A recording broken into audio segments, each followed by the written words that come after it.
رجم حکم باغی کی نشتا دغه چې د رجم د پاره کم شرایط دي یو باغی کې د احسان چې دا به شادي شوده وي او دا به اصیل وي. نو الله تعالی فرمایي فاذا احسن معنا ذو وجنا، پس په هغه وخت کې چې کله دوی په نکاح باندې واخیستل شي نو پس کچره دوی راتلو کړ په یو زناکارۍ او بے حیاي سره نو پس لازم دی په دوی باندې نیمه د هغه سزا علی المحصنات من العذاب چې کوم په هغه حرائر خذ باندې د سزا نه چې حرې لکه سزا ورکوي سل دوری نو دی امیل به داغه غنیمه ورکوي. ذکر اقلر اثر دی په ترتیب د حقوقو کې فقها فرمایي والله غفور على المحصنات من العذاب ذلك لمن خشي العنة منكم. ذلك اشاره نکاح الایما، دا نکاح د وینځو چې دا نو دا د هغه چا د پاره چې هغه یریږي د زنا نه پتا سو کې یو سړی وی حره کوي نشم او که امم نکوم خدا نه خاصه نه بزنا کې واقع شم. عنت مراد نه دی زنا، اصل کې عنت وی مشقت تا او د زنا د وجه نه سړی په مشقت کې پریوته هم په دنیا کې سزا به جاری کیږي او په آخرت کې به الله ته مختورن وي. لمن خشي العنة منكم چې څوک یریږي بتا سو کې دا غس زنا نه بتا سو کې وان تصبروا خير لكم او کچرتا سو صبر وکړو یعنی عن نکاح الاماء د وینځ د نکاح نم صبر وکړو نو دا ډېر غوړه احساس لپاره ځکه چې خپل اولاد دی هغه د غلامۍ نه بچ کو. والله غفور رحيم يريد الله ليبين لكم ويهديكم سنن الذين من قبلكم ويتوب عليكم والله عليم حكيم. الله رب العالمین اوس د احکامات چې څومره بیان شو او وروسته نور را روان دي. الله تعالی فرمایي دا ستاسو د کامیابی د پاره دي، دا دې لپاره نه دي چې ګنیرا انسان باندې الله رب العالمین مشقت راوستي دي، بلکې دا مشقتونه دا د فائدې د پاره دي او د خېګړې او د کامیابی د دنیا او د آخرت لپاره دي. الله فرمایي زه خدا غواړم چې معاشره پاک شي، ځکه په زنا باندې پابندي ولګول او دا غي مقدمات می بند کړم او خواهش پرس خلق مغرب زاده طبقه الله وی هغه بدا کوشش کی چې معاشره کې پریتی خورشي داغه د باره به مهنت کوي. نو تاسو به کم دی د الله تعالی د تعلیمات اتباع کوي او دغه کم دی يهود او نصارا او اتباع بنه کوي. یرید الله غواړي الله رب العالمین او اراده کوي الله رب العالمین چې بیان کتاب او احکام د شریعت لره او هدایت کی الله رب العالمین او خایتا او سنن الذين من قبلكم هغه طریقې د هغه خلق چې هغه وړاندې تاسو نه چې کوم پیغمبران مخکې تیر شوي دي. تاسو ګورئ 1,24,000 پیغمبران چې کوم تیر شوي دي او داغي هغه حق پرسته ملګری نو هغه ټولو د زنا لار نه و اختیار کړي، هغه د نکاح لار اختیار کړي و. ويتوب عليكم او رجوع کی پر رحمت سره الله رب العالمین پتا سو باندې والله علیم حکیم. او الله رب العالمین اراده کوي او دا غواړي چې هغه توبه قبول کړي تاسو لپاره او اراده کوي هغه کسان یتبعون الشهوات چې هغه تابعداري کوي د خواهشاتو زناکار او فاجران فاسقان چې دي هغه دا غواړي ان تميلوا ميلا عظیما چې تاسو مایل شي او کاږه شي پاګه کو غواړي عظیم الشان سره عن الطريق الحق غید صراط مستقیم نه تاسو اړول غواړي نو دا غي د لپاره مختلف شکوک شبهات چې کوم نه هغه د خلق په ذهن کې باغی کې ورچی نو الله تعالی وی تاسو دا غي نه ګرځان بچو ساتي. یرید الله ان يخفف عنكم اراده کوي الله رب العالمین دا خبره چې سپکواله او سهولت راولي الله پاک پتا سو باندې او پیدا کړی شوی د انسان ضعیفا کمزور ان لا يصبر عن النساء. الله انسان خو فطری تور کمزور دی نو دغه د واده نه بغیر گزاره نشي کولای. نو الله تعالی مهرباني وکړه حلال لار هغه جایز کړه او په حرام باندې پابندي ولګوله. یا ایها الذين امنوا لا تاكلوا اموالکم. اوس الله رب العالمین نور احکام د اموال متعلق هغه مؤمنانو مسلمانانو ته ذکر کړي چې فراډونه او دارنګ جواری یا د سودی کاروبار دا غیر ته ځان بچ کړي. دا ټول احکام دي. ایماندار مسلمانانو مخوره تاسو هغه مالونه خپل په مېز خپل کې باغ باطل او په ناحقه طریقه سره الا ان تكون تجارتا لكن کچری وی هغه داسي او بیوپار او داسي او سوداګری چې هغه په باهمي رضامندۍ تاسو سره وي دواړه بایع او مشتری باغې باندې خوشاله دي او په رضامندۍ سره چې کوم نه یو شی هغه استعمالي. مدینه فقها دا معلومه کړي دا او دا ذکر کړي دا یو سړی بل ته وی چیرې دا فلان کې شي چې کوم نه دا په دونه باندې اوس هغه ورته وي چې په دونه باندې نه دی خو چونکې دی استاد دی هغه دغه مخه شرمېږي ښه یا دی عالم دی یا اسی مشر دی نو دی دا هغه چې کوم دی نو دا هغه ناجایز فایده واخلي نو هغه سړی د زړه نه خوشحاله نه دی خو ورته بس هغه 100 روپۍ کېښود دی او شی په مخه ووړه هغه ورته غږ ونه کړو چې یاره بس واپس یې کا حالانکه د زړه نه هغه مطمئن نه دی هغه ما دا د 120 کم ورکړی نه دی نو دا شی جایز نه دی اگر که د کور ته وړو نو ډېر خلق داسې کوي نو الله تعالی وي عن تراض منکم په باهمي رضامندۍ سره چې دا پکې شرط دی ولا تقتلوا انفسکم او مو وجنئ تاسو هغه نفسونه خپلو لره نو یا خو معنا دا چې خودکشي مه کوئ خودکشي حرام ده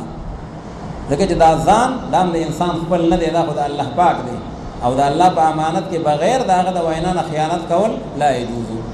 او یا دا دی ولا تقتلوا انفسکم یعنی ولا تقتلوا اخوانکم خپل رونه مسلمانان مقتلوي په ناحقه باندې ځکه ضرور مسلمان قتلول داسې دي لکه ځان مړ کول شوبه ولا تقتلوا انفسکم ان الله کان بكم رحیما ومن يفعل ذلك عدوانا او هر غصوب چې هغه دا کار وکړو په ظلم سره او په زیاتی سره عدوانا تجاوز وکړ د حد نه او ظلم وکړو نو پس زرد چې داخل بکم دلره هغه اور د جهنم ته وکانه ذلك على الله يسيرا دا ذلك اشاره ادخال في النار او دا خبره دا داخله ول اور د جهنم ته په الله تعالی باندې آسان دي ان تجتنبوا كبائر ما تنهون عنه الله تعالی یو کبائر دي یو صغائر دي کتا سور کبائر او نزان بچ کوي نو دا صغائر به تاسو معاف کم ښه دغه حدیث مبارک کې راځي چې جماعت د جمع موز دا مکفر دي او دس چې دی دا مکفر دی انسان نه د سترګو نه د لاسو نه کوم ګناهونه شوي صغایر نو هغه به اودس سره معاف شي او جمعه د جمعې پورې دا مکفره ده هغه ټول ګناهونه معاف شي خو الله په شرط دی که تاسو د کبایر نه ځان بچ کوئ اوس کبیره څه ته وایي او صغیره څه ته وایي بعض فقهاوی ما فيه حد نو دا کبیره ده لکه سرقه کبیره ده ځکه حد پکې شته زنا کبیره ده ځکه حد پکې شته او حد قذف چې چا قذف چې کوم دی دا کبیره ده چا باندې الزام د زنا او تور لګول ځکه په هغې کې حد شته او چې په کوم کې حد نشته لکه بد نظری کول ګناه ده خو حد خو پکې نشته نو دا بیا صغیره ده او دغه رنګ نور چې کوم غلطي خبرې شوې د ژبې استعمال شو نو بعضې په هغې کې کبایر دي بعضې په هغې کې صغایر دي او سنې علما فرمایي چې اصل کې دا کبیره او صغیره امران اضافیان دي نو هر ګناه چې په نسبت سره لاندې تواخلي نو فهیه کبیره او چې په نسبت سره باندې تواخلي نو فهیه صغیره او فقها او مفسرین فرمایي چې لا کبیره مع الاستغفار ولا صغیره مع الاصرار ټیک دا ودا ګناه وړه ده خو دا وړې مطلب دا نه دی چې هر وخت کوخه پنار او مړه دا وړې مطلب دا دی چې په دې کې هغه شان سزا نشته لکه څنګه چې په کبیره کې وای او باقی چې په دې باندې اصرار څوک کوي نو بیا د دې نه کبیره جوړه شوه وی لګه نه ده بابا عبدالرحمن وی لګه نه ده که هر څو ګناه وي لګه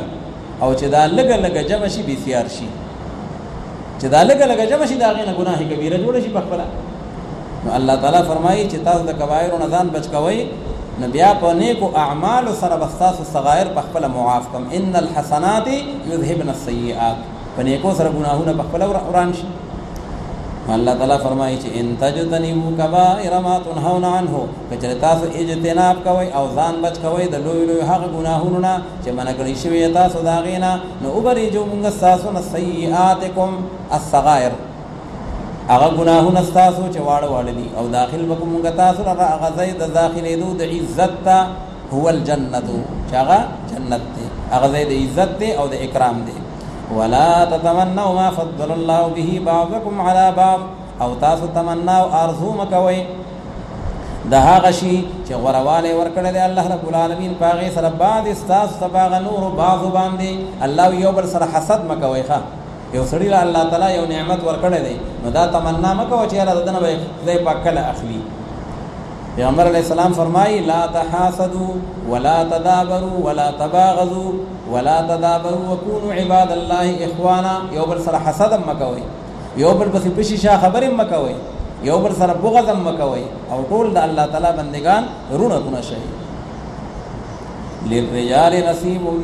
مما اکتسبوا، نو یا خدا د حسد او د کینې کولو د یو بل نه د هغې نه ممانعت دی، ځکه دا هم د هغې حقوق دي. او یا سن حضرات فرمایي چې ام سلمه رضی الله تعالی عنها هغې دا وفرمایل وی کاش که مونږ سړي وی نو، بعضې وخت کې زنانه داسې وي، کاش که مونږ سړي وی نو مونږ په جهادونو کې او په هر ځای کې به د ټولو نه مخکې وخوا، خو څه وکړو زمونږ د پردې مسله ده او د حجاب مسله ده نو مونږ تللی نه شو. الله رب العالمین فرمایي ولا تتمنوا ما فضل الله به بعضکم علی بعض، دا ارزوګانې مه کوئ. بس الله تعالی سړی الله پیدا کړی دی، هغه له خپلې ذمهوارۍ ورکړي دي، او زنانه الله پیدا کړي دي، د هغې خپلې ذمهوارۍ دي. دا زنانه چې د اولاد تربیت وکړي، او دا زنانه چې د کور خدمت وکړي، او دا چې د روژهدارو چې کوم دی نو د هغې کم خدمت وکړي، نو دا ولې کمه ده؟ نو تاسو ارزوګانې مه کوئ د هغه شي چې غوروالی ورکړی دی الله رب العالمین په هغې سره بعض ته په نورو بعضو باندې، ځکه د پاره د سړو برخه ده د هغې نه چې کوم دوی کسب کړي دي هغې لره د نیکو اعمالو نه، او د پاره د زنانو برخه ده د هغې نه چې کوم کسب کړي دوی هغې لره. واسألوا الله من فضله، او تاسو د الله رب العالمین نه د هغه د فضل درخواست کوئ،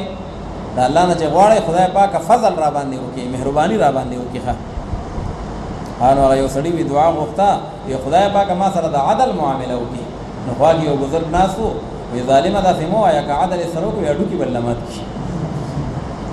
داسې وایه چې خدای پاکه فضل را باندې وکړي. ښه ځکه که عدل را سره وکړو مونږ صرف دا یو سترګې چې دي د دې د نعمت حساب کتاب شروع شو چې د ورځې تاسو دا څومره استعمال کړي دي، دا لیټونه څو پورې لګولي دي. ښه هلته خو هغه لیټونه بجلي هم پکې نه وي او بلونه څونه ډېر راځي، او بیا تکلیف پکې، او دا لیټونه مونږ پته نه لګي بې شماره په کروڑونو پیرې د ورځې لګو. ښه وګوره بیا بوتله، نو هغه ورته ویې د الله تعالی نه عدل مه غواړه چې خدای پاکه عدل را سره وکړي، عدل باندې خو ډېره ګرانه ده، د فضل مطالبه کوه. واسألوا الله من فضله ان الله كان بكل شيء عليما ولكل جعلنا موالي مما ترك الوالدان والاقربون. مخکم بیان شوی چې په میراث کې د هر چا درجه په درجه باندې برخه ده، نو دلته الله رب العالمین فرمایي چې د هر یو ولکل او د هر یو سړي دپاره، یعنی ولکل احد ګرځولي دي مونږه موالیا وارثان د هغې نه چې پرېښودلی هغې لره مور او پلار او یا نورو رشته دارانو. مور او پلار نه یو مال پاتې شو، رشته دارانو نه مال پاتې شو، نو د هغه مختلف وارثان دي، درجه په درجه باندې الله ښودلي دي، ذوي الفروض دي، عصبه دي. والذین عقدت ایمانکم، اوس دې د خیال وکړئ دا په ابتدا د اسلام کې وه، یو خو میراث و، یو د میراث نه علاوه د رشته دارانو بل یو مسله وه. یو سړی به راغی نو وارث به د بار نه به راغی مدینې منورې ته یا بلې علاقې ته، هلته به میلمه و، چا به پېژندونه، خپل خپلوالان به یې نه وو، نو چا سره به یې معاهده وکړه چې هلکه فلانکیه زه ستا ورور شوم، هغه به ورته وایي او ته زما ورور شوې او زه ستا ورور شوم، او که ته مړ شوې ستا میراث زما، او که ته مړ شوم نو زما میراث ستا، او ګورې که زما جنګ و چا سره نو ستا به مو سره جنګ وي، او که زما روغه وه نو ستا به مو سره روغه وي. نو د دې کسانو دې ته وایي عقد موالات. په ابتدا د اسلام کې د دوی په میراث کې برخه وه 1/6، یو سدس برخه دا به د دې معاهدې والا سړي وه، او نور به بیا وارثانو ته میلاوېده، خو بیا دا حکم منسوخ شخه. وروسته به دې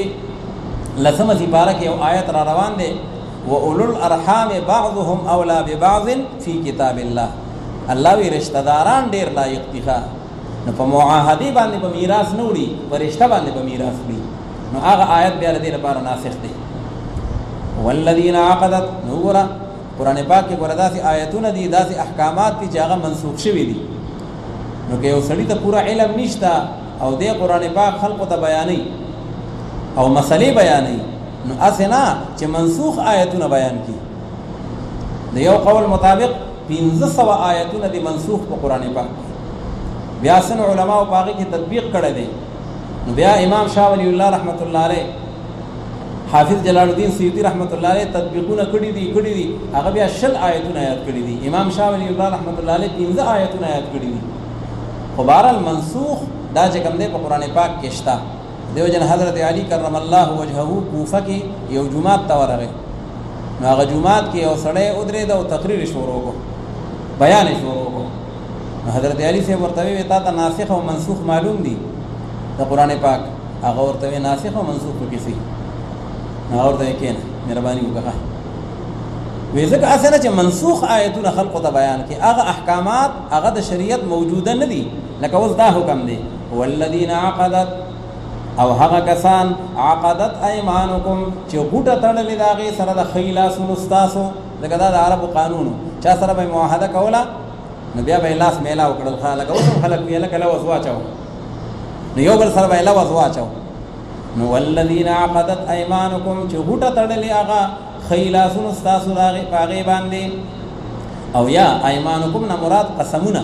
ایمان جمع د یمین په معنا د قسم سره نو چې غوټه تړلې د پاغه باندې قسمون استادو یو بل سره قسم خورلې دی چې د یو بل امداد وکړو تعاون وکړو او د یو بل له میراث اخلو عقد موالات نو الله تعالی فآتوهم نصیبهم ورکه تاسو هغه ته غبره داغي او هو السدس داغي غبره 1/6 وا خدا حکم ثم نسخت واولو الارحام بعضهم اغول ناسخ دی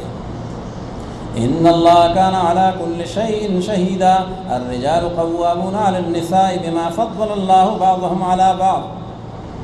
اوس الله رب العالمین فرمایي چې د کور اصلاح ضروری ده او د کور آغاز چې کیږي د خدای د خاوند نه کیږي نو اوس آیا کدو کسانم دی بده کې یو امیر پکار دی یو بګه مشر پکار دی کدو کسان سفرم کینو یو امیر پکار دی نو د دې کور امیر څوک دی د دې کور مشری وسوک کینو الله تعالی فرمایي مشری به سړی بلاس کی د خدای حقوق به ورکوي میراث جامه پیزار مینا محبت ارسه به ورکوي خو مشری به د خدای پلاس کې نه مشری به د سړی پلاس کی دغه د سړی تدبر او داغه تحمل او داغه علم او فهم او دانشمندی اگر دې خبره تقاضا کوي الله تعالی دلته کې دوه وجې ذکر کړی دي یو خدا دې چې دا د الله خو هدا بعضو له په بعضو باندې فضیلت ورکړي دي الرجل خیر من المرأه افراد نه یادو بلکې جنس یادو دا سړی توپ چې دین دا د خزتوب نه غوړه دی ښا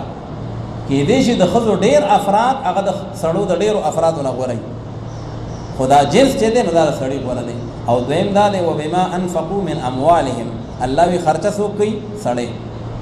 د کور ټوله خرچه پچا ده په سړی نو چې خرچه په سړی ده نو بیا مشریم د سړی ده دا د انصاف تقاضا نه ده چې پیدا کی خو دې سړی او بیا چې کم دینو مشری هغه دې د خدي پلاس کی کنټرول اوس خدي چې دینو دا دوه قسم دي یو هغه دي چې هغه د سړی مشری مني او هغه ته تسلیم دي او بل هغه د چې هغه د سړی مشری نه مني دا سره تو مې کوي نو دا غي اصلاح بسنګ کو نو قران حکیم دا غي د لپاره یو اصلاحي فارموله ذکر کړی دا اول دا غي نه دا چې واعظ نصيحت وتوکا کباغي وشوا خبره ختم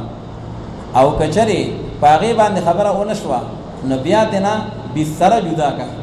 زور لپدی باندې ورکا خدا زیدا فقهاوی چې بیٹک ته بدینا کاټه نه وړي ښه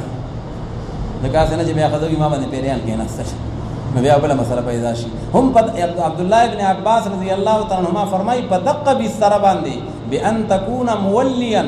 وشاک ورته او مینا محبت سره مکوا چاغي لا زور په دې باندې میلاو شي او کبدی ټیک شو ټیک دا او کټیک نشوا نبیا چې کوم نو داغه د لپاره علاج الله رب العالمین فرمایي بیا دا څه وکي چې وزربوهن دی وها د وهلو اجازه ترشتا خو ضربا غیر مبرح دا ځي گزار به ورکه چې چوٹ والا گزار بنی ښه اسنه چې الله سو خپل علماء کې لکه خزم ګور ډیره ګرانی شوی دي نو دا څه به وਹੀ بل حدیث شریف کې را دي په مخ باندې به گزار نه ورکه ښه او دارنګه چې کوم دی په سر باندې به گزار نه ورکه ابا ظالمان خاوندانی او هغه د جاهلیت مظاهره کوي نو بیا پوزه علماء تکړه او کوغه ولا خون کو او کسرګه ولاړند کړه نو دا ټول ظلم دی او دا جور دی لکه دا تعذیب نه دی دا خو تادیب دی د ادب د بار چاغي اخلاقی ذکی نو دا اجازه شته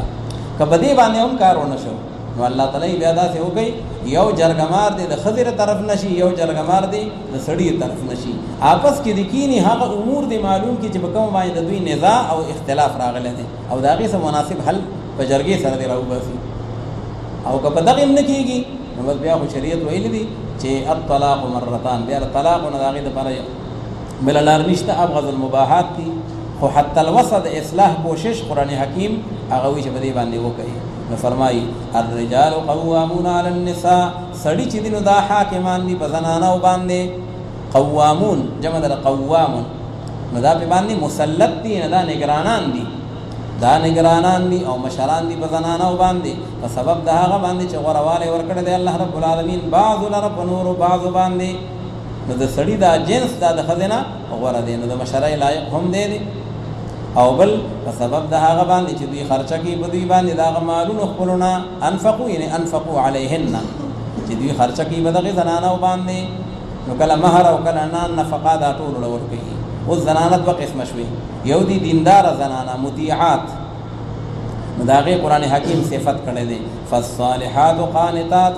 نو پس هغه نیکوکار زنانه چې دي قانتات یعنی مطیعات للازواج، هغه خبره منون کې دي د خپل خاوندانو د پاره،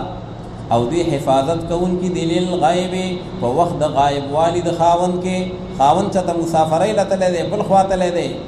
نو دا حفاظت کوي هم د خاوند د مال او هم د خپل ځان او د عزت. دا څنګه چې خاوند راضي او داسې حالات پیش شي چې بیا هغه په کلی کې مخ د مخامخولو هغه نه، او یا داسې چې خاوند بل خوا لاړ نو بس دا ولګېده او هغه ټول مال بساط راغون کو هغه ټوله کډه مور کرو چلوله. الله تعالی وینا حافظات للغیب، تختون کې بنئ حفاظت کون کې وي بما حفظ الله، په سبب د حفاظت د الله رب العالمین سره. الله تعالی غي کې دا کردار او دا اخلاق پیدا کړی دي چې دا حفاظت کوي. پیغمبر علیه الصلاۃ والسلام فرمایي وی خیر النساء امرأة اذا رأيتها سرتك واذا امرتها اطاعتك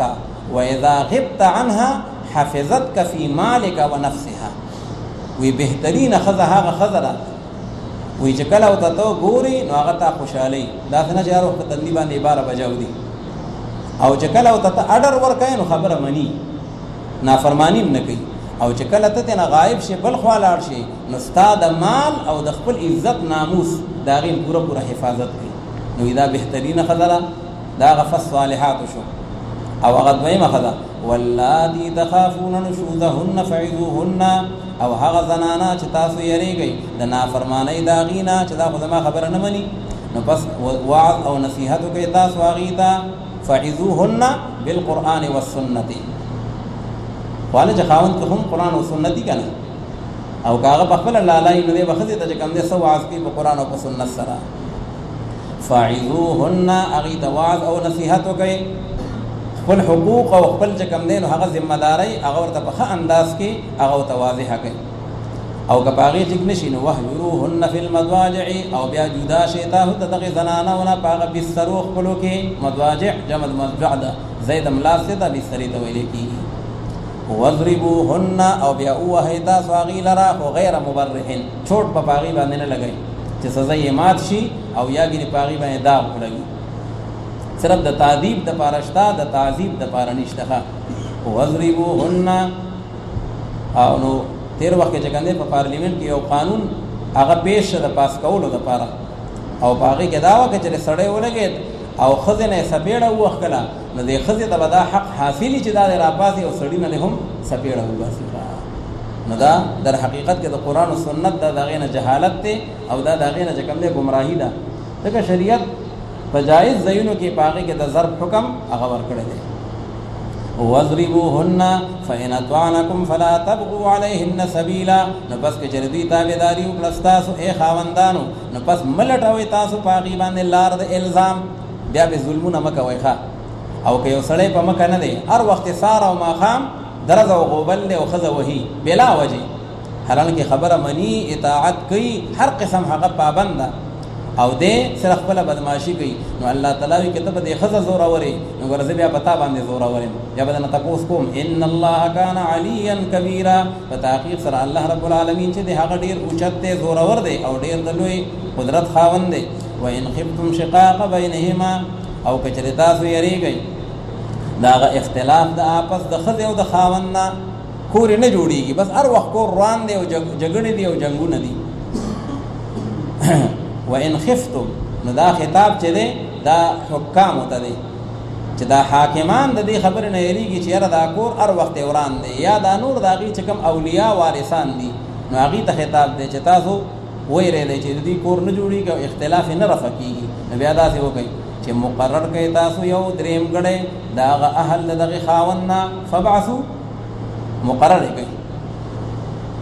او حکم چې دی دا دریم ګړی دی جرګمار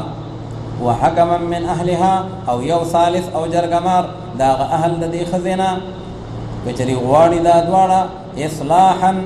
دا هغه مصالحت او دروغې که د دوی نیک نیتي وي او صحیح نیتي وي نو یوفق الله بینهما موافقت براولي الله رب العالمین په میند د دغې ښځې او خاوند کې په تحقیق سره الله رب العالمین چې دی علیما خبیرا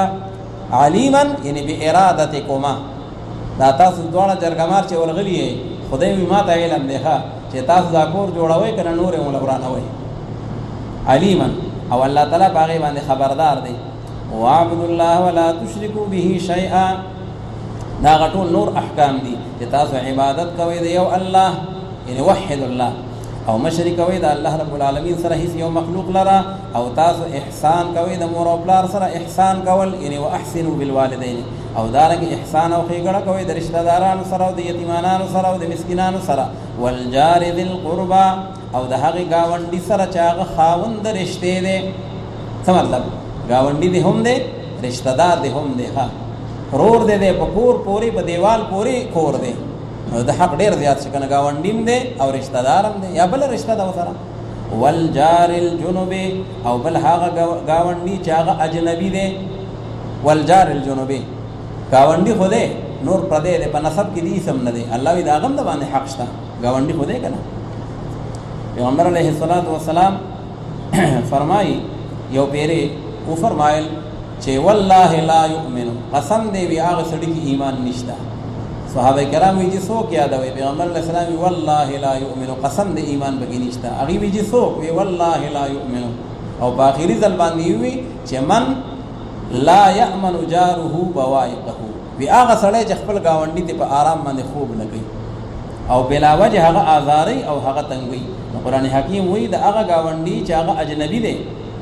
د نسب په لحاظ سره یا د کور په لحاظ سره خو بیا د هغه هم حق په تا باندې شته والصاحب بالجنب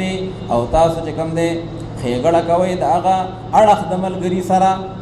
د خوا چې کوم ملګری دی د اړخ چې کوم ملګری دی یا خو مراد سنې علما وي دي نه مراد زوجه ده